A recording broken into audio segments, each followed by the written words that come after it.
Tri nation series का आज दूसरा मैच था और क्या जबरदस्त मैच हुआ है। और न्यूजीलैंड ने जो अपना आई थिंक जिस तरह से खेला है वो आई थिंक यहाँ से ना पता चलता है कि ये किस लेवल पे क्रिकेट खेलते हैं। वो मैं आपको बताता हूँ क्यों।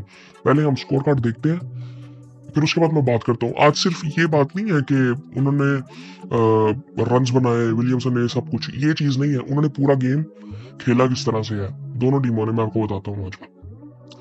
सो बेसिकली साउथ अफ्रीका ने पहले बैटिंग की और अब साउथ अफ्रीका की ये मेन टीम नहीं है जो आज खेली है, फिर भी उन्होंने 304 रन बनाए पाकिस्तान में, लाहौर में, जो पाकिस्तान का होम ग्राउंड है।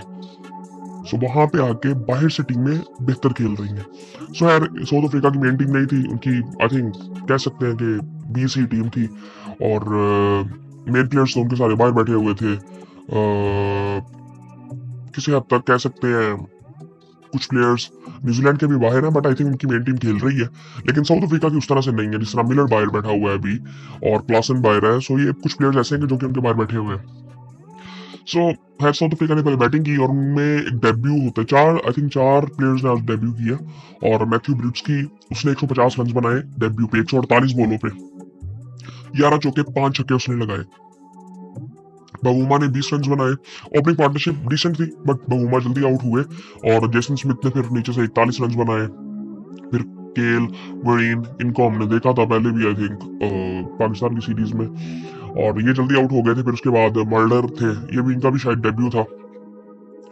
इन्होंने भी 64 रन बनाए 60 बॉलों पे, 1 छक्का 5 चौके लगाए, 18 एक्स्ट्रा थी।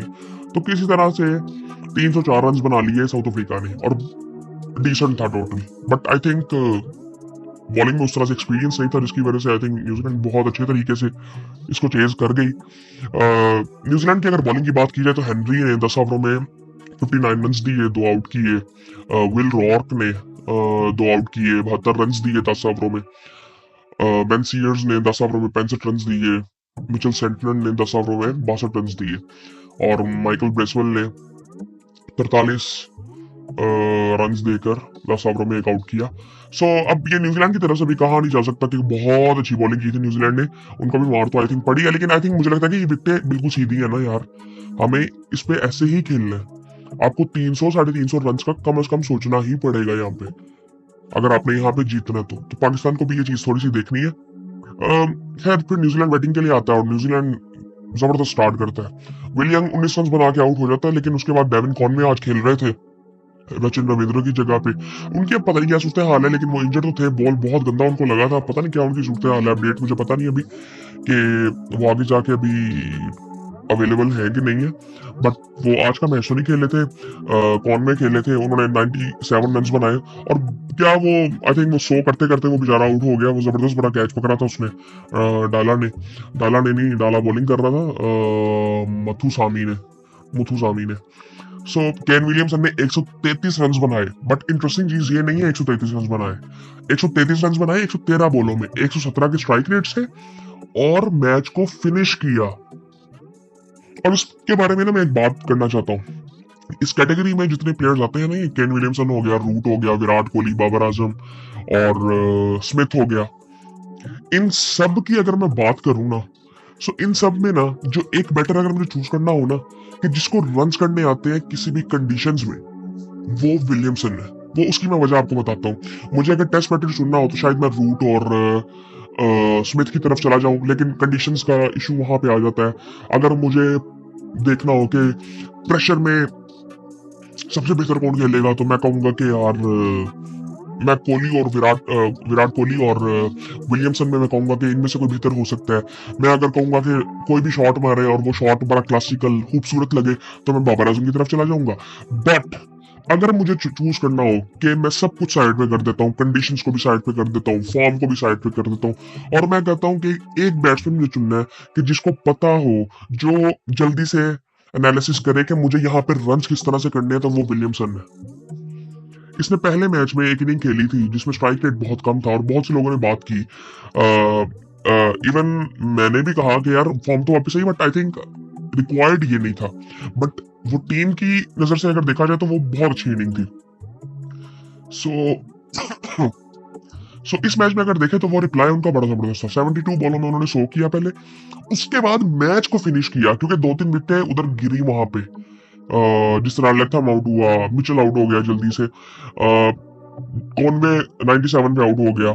सो वो वहां से उन्होंने मैच को फिनिश किया, 133 रन बनाए 113 बॉलों में। पहले उन्होंने 70 बॉलों में 100 रन बनाए थे, फिर आगे उन्होंने तकरीबन 50 बॉलें खेली और वो रिक्वायर्ड ही वो था ना, वो स्ट्राइक रेट ही उनका बेहतर था आई थिंक उस तरह से। आई थिंक 33-34 ओवरों में तो ये 235 पे खड़े हुए थे ये, और ये बड़े आराम से उसने फिर चेस किया। और जिस तरह से वो रन्स कर रहा था, जिस तरह की शॉट्स से खेलता है, जो इसकी शॉट सिलेक्शन है रन्स करने में कि यार मैं अगर फॉर्म में नहीं हूं तो मुझे रन्स किस तरह से करनी है, वो गेम अवेयरनेस, खुद की गेम को समझना, मुझे लगता है कि इससे बेहतर इस कैटेगरी में कोई नहीं है ऐसा। इस लिहाज से, इस एंगल से देखा जाए तो ये आई थिंक मेरे ख्याल से सबसे बेस्ट है। ये जिस तरह से मैंने पहले बताया ना, इस कैटेगरी में हर किसी की ना, ये जितने प्लेयर्स हैं ना 4-5, इन सब की अपनी अपनी खूबसूरती है, एक एक ताकत है। प्रेशर में कोहली होगा, टेस्ट, और टेस्ट में अगर मुझे देखना हो तो कंडीशंस को स्पेसिफिक देखते हुए मैं कहूंगा रूट, मैं रूट को फिर भी ऊपर रखूंगा। स्मिथ मैं कहूंगा अगर उसको रन्स करने हैं तो जब वो रन्स करता है वो लंबे रन्स करता है। फिर मैं अगर कहूंगा खूबसूरत शॉट्स, क्लासिकल लगे इनिंग्स, उस तरह से मैं भी कहूंगा कि बाबर ने बहुत कम इनिंग्स ऐसी कि जो कि I think match winning innings ऐसे लगी हो, है बहुत ज्यादा, बट ऐसे नजर नहीं आया जिस तरह विराट कोहली की नजर आया। अब फॉर एग्जाम्पल विराट कोहली के फेलियर्स बहुत ज्यादा है, बट केन विलियमसन के इवन फेलियर्स बहुत ज्यादा है। आज उन्होंने 100, आपको पता है पहला ये लास्ट टाइम 100 कब किया था ओडीआईज में? 2019 में। पिछले 5-6 सालों में उसने 100 नहीं किया था, किसी ने उसके बारे में बात नहीं की। हम बाबर के बारे में अगर बात करें ना, मैं हमेशा बाबर की बात करता हूँ कि बाबर के बारे में ये कोई बात नहीं करता कि बाबर ने हमें वो वाले मैचेस में रन्स करके दिए हैं जहां पे हमें ऐसे तो लगा कि बाबर ने मैच को फिनिश नहीं किया, लेकिन अगर वो रन्स बाबर ना करता तो हम वो मैच कभी भी ना जीतते। बाबर ने ऐसी परफॉर्मेंसेस दी थी कि जहां पे हम उस कंडीशन में आए कि जहां पे हम मैच को हार नहीं सकते थे। बाबर ने शुरू में क्या कहते हैं उस तरह की इनिंग्स वो खेल लेता था, हाँ फिनिश नहीं करता था। वो एक आई थिंक मैं समझता हूँ कि वो टच मिसिंग था बाबर की अभी करियर में, जो कि मैं चाहता हूँ कि वो हमें नजर आए जल्दी बहुत। और से कुछ चीजें थी। इसी तरह कोहली का था कि प्रेशर में सबसे बेहतर कौन खेलेगा, कोहली खेलेगा, हमें पता है। इसी तरह विलियमसन, इसी तरह गेम अवेयरनेस जिस लेवल की इस बंदे के पास है अपनी बैटिंग के बारे में, आई डोंट थिंक सो किसी के पास भी। ये काम है, कूल है, और आई थिंक इस लिहाज से ये सबसे बेस्ट है। सो ये सूरत हाल थी। खैर इन्होंने भी 308 रन किए और अभी क्या कहते हैं 8 बॉलें पड़ी थी और बड़ी आराम से इन्होंने चेस कर लिया, 6 विकेटों से मैच जीता। उसके बाद अगर साउथ अफ्रीका की बॉलिंग की बात करें तो अच्छा, नीचे से आगे फिलिप्स ने भी 28 रन किए थे 32 बॉलों में। सो ये चीज हमने मिस कर दी थी पहले। लेथम जल्दी आउट हुआ था, मिचेल ने 10 रन बनाए। फिर साउथ अफ्रीका की बॉलिंग की अगर बात करें तो नगीडी ने 7 ओवरों में 54 रन दिए, कोई आउट नहीं किया। इकोनॉमी थोड़ी सी ऊपर थी, तकरीबन 7.25 की।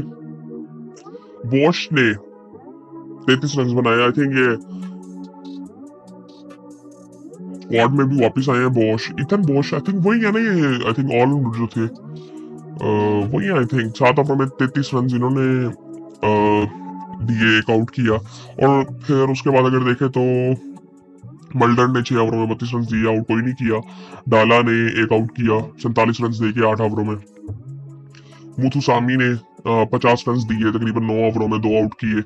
और शमसी ने 9 ओवरों में 62 रन दिए।